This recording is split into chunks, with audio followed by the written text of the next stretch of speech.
حضرت ایوب علیہ السلام کی کہانی۔ حضرت ایوب علیہ السلام حضرت ابراہیم علیہ السلام کی اولاد میں سے تھے۔ ایوب علیہ السلام کی والدہ حضرت لوط علیہ السلام کی بیٹی تھی اور ان کی اہلیہ حضرت یوسف علیہ السلام کی براہ راست اولاد تھی۔ ایوب روم میں اپنی عزیز بیوی رحمہ اور 14 بچوں کے ساتھ رہتے تھے۔ ایوب ایک ایسے نبی تھے جن پر اللہ کے بے پناہ نعمتیں تھیں۔ وہ مضبوط اور صحت مند تھے۔ ان کے پاس بہت زیادہ زمینیں تھیں، بہت زیادہ مویشی تھے اور ایک صالح اور خوبصورت خاندان تھا۔ وہ ایک کمیونٹی لیڈر بھی تھے جن کا اپنے لوگوں میں بہت احترام اور پیار تھا۔ اپنی حیثیت اور دولت کے باوجود ایوب نے کبھی تکبر نہیں کیا۔ وہ ہمیشہ عاجز تھا۔ وہ آسانی سے محروموں کی مدد کرتا تھا اور ہر اس چیز پر اللہ کا شکر ادا کرتا تھا جس سے اسے نوازا گیا تھا۔ ایک دن آسمانوں پر فرشتوں نے زمین پر رہنے والے بہترین انسانوں کے بارے میں بحث شروع کی۔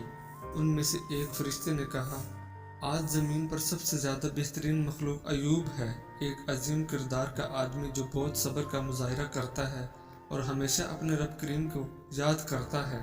وہ اللہ کے بندوں کے لیے بہترین نمونہ ہے۔ بدلے میں اس کے رب نے اسے لمبی عمر اور بہت سارے بندوں سے نوازا ہے۔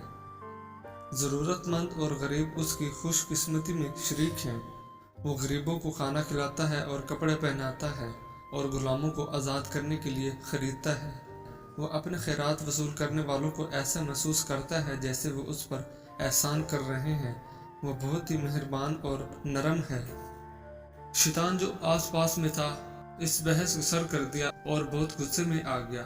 اس نے فوراً ایوب کو اللہ کی عبادت سے دور کرنے کی سازش شروع کر دی۔ اس نے ایوب کے سامنے زندگی کی ان بہت سی لذتوں کے بارے میں برے خیالات ڈالے جن سے ایوب جیسا آدمی انسان آسانی سے لطف اندوز ہو سکتا تھا، لیکن نبی صلی اللہ علیہ وآلہ وسلم کے مخلص بندے تھے اور آسانی سے ہچکچاہٹ کا شکار نہیں ہوتے تھے۔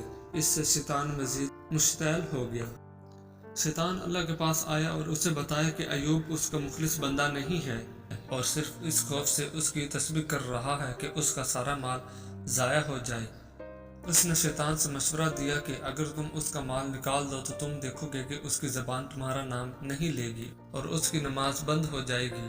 اللہ سب کچھ جاننے والا شیطان کو نہیں مانتا تھا، کیونکہ وہ جانتا تھا کہ ایوب ان کے سب سے مخلص مومنین میں سے تھے اور اپنے رب کی عبادت محض مال کے لیے نہیں کرتے تھے۔ لیکن وہ شیطان کو اپنے وفادار بندے کی مکمل اخلاص دکھانے کے لیے ایوب کو آزمانے پر راضی ہو گیا۔ خوش ہو کر شیطان حضرت ایوب علیہ السلام کی دولت کو تباہ کرنے کے لیے نکلا۔ جو وقت گزرتا گیا حضرت ایوب علیہ السلام کی دولت کم ہونے لگی۔ ان کی زمین، مویشی، نوکر اور پیسہ آہستہ آہستہ ان سے دور ہوتے گئے، یہاں تک کہ ان کے پاس کچھ بھی نہیں رہا۔ ایوب علیہ السلام کی آزمائش بے حد مطمئن شیطان ایک عقل مند بوڑھے کا روپ دھار کر نبی کریم صلی اللہ علیہ وسلم کے پاس آیا اور کہا کہ آپ کا سارا مال ضائع ہو گیا۔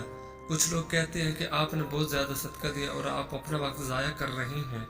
اللہ سے دعائیں۔ دوسرے کہتے ہیں کہ اللہ تعالیٰ نے یہ آپ کے دشمنوں کو خوش کرنے کے لیے آپ پر نازل کیا ہے۔ اگر اللہ کے پاس نقصان سے بچنے کی طاقت ہوتی تو وہ تمہارے مال کی حفاظت کرتا۔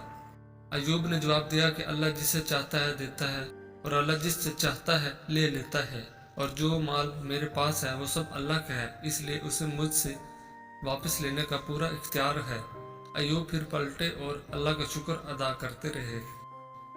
شیطان مایوس ہو کر اللہ کی طرف لوٹ آیا اور کہا کہ میں نے ایوب سے اس کا سارا مال چھین لیا، لیکن وہ پھر بھی تیرا شکر گزار ہے، تاہم وہ صرف اپنی مایوسی کو چھپا رہا ہے۔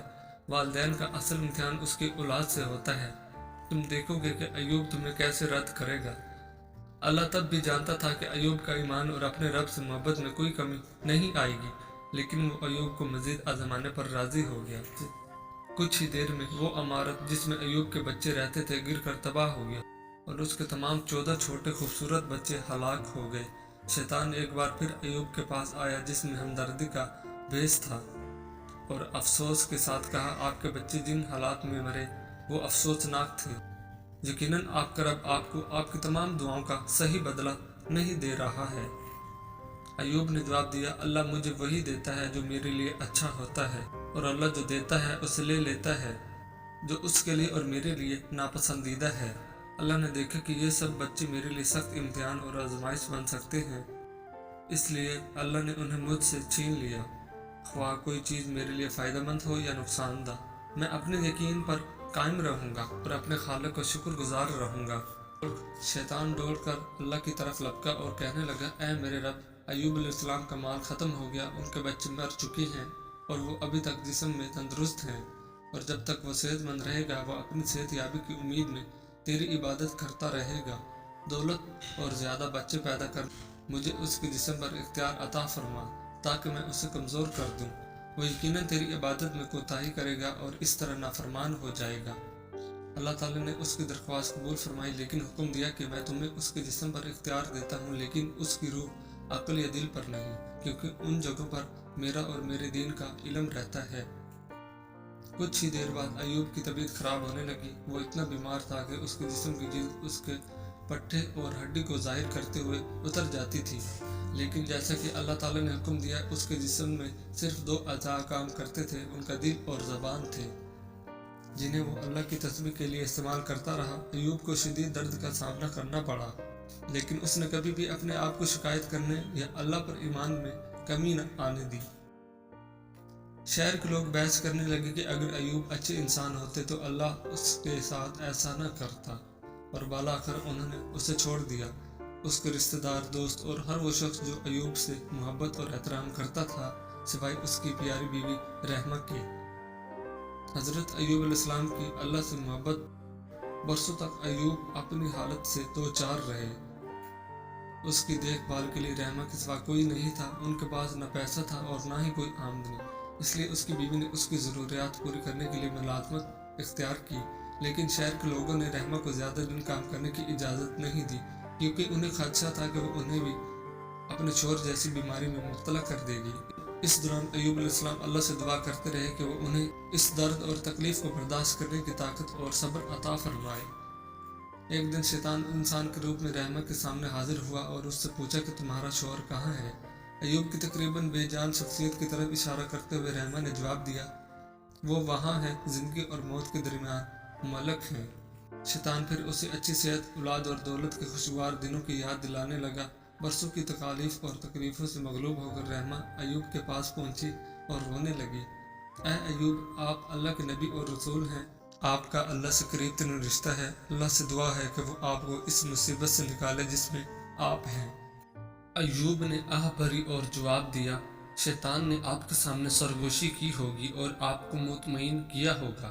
مجھے بتائیں کہ میں نے کتنی دیر تک اچھی صحت اور دولت سے لطف اندوز کیا؟ اس کی بیوی نے جواب دیا، 80 سال یا اس سے زیادہ۔ اس نے جواب دیا کہ میں کب تک اس طرح کی تکلیف اٹھا رہا ہوں؟ اس نے کہا، 7 سال۔ پھر ایوب نے کہا کہ اس صورت میں اپنے رب کو پکارتے ہوئے شرم محسوس کرتا ہوں کہ میری مشکل دور کرے، کیونکہ میں نے صحت و تندرستی کے سالوں سے زیادہ تکلیف نہیں اٹھائی۔ لگتا ہے آپ کا ایمان کمزور ہو گیا ہے اور آپ اللہ کی تقدیر سے مطمئن نہیں ہیں۔ اگر میں کبھی صحت یاب ہو گیا تو قسم کھاتا ہوں کہ میں آپ کو 100 ضربوں کی سزا دوں گا۔ اس دن سے میں اپنے آپ کو آپ کے ہاتھ سے کچھ کھانے پینے سے منع کرتا ہوں، مجھے اکیلا چھوڑ دو اور میرا رب جو چاہے میرے ساتھ کرے۔ ایوب بے بسی کی عالم میں اللہ سے اس کی رحمت مانگنے لگے۔ بے شک شیطان نے مجھے تکلیف میری صحت کو کھو کر اور عذاب میرا مال کھو کر چھوا ہے۔ اس نے دعا کی، اللہ نے فوراً ایوب کی مدد کے لیے بے چین پکار کا جواب دیا۔ اللہ تعالیٰ نے فرمایا، اپنے پاؤں سے زمین پر مارو، یہ پانی کا چشمہ ہے جس میں نہانے اور ٹھنڈا کرنے والا اور تازگی بخشنے والا مشروب ہے۔ ایوب نے فوراً اللہ کا حکم بجا لایا۔ جب اس نے اپنے پاؤں سے زمین پر ٹکر ماری تو اس کے قدموں پر ٹھنڈا پانی بہنے لگا، جیسے کہ حکم ہوا۔ ایوب نے پانی پیا اور اپنے پورے جسم کو دھویا۔ تھوڑی دیر میں ایوب کے چھالے غائب ہو گئے، اس کی جلد بالکل نئی ہو گئی اور اس کے اندرونی اعضاء کام کرنے لگے۔ بے شک ایوب اللہ کے فضل سے مکمل صحت یاب ہو گئے۔ رحمہ جو اپنے شوہر سے مزید دور نہیں رہ سکتی تھی، گھر واپس آ گئی۔ جب وہ ان کے گھر میں داخل ہوئی تو ایوب نے ان کا استقبال کیا جیسے اس نے پہچانا نہیں۔ اس نے پوچھا، ایوب کہاں ہے؟ تم کون ہو؟ تم اس سے بہت ملتے جلتے نظر آتے ہو۔ اس نے مسکراتے ہوئے جواب دیا، یہ میں ہوں۔ بہت خوش ہو کر اس نے فوراً اسے گلے لگایا اور اللہ کی رحمت کا شکر ادا کیا۔ ایوب کو اپنی بیوی کو صحت یاب ہونے پر 100 جھٹکے دینے کا وعدہ یاد آیا۔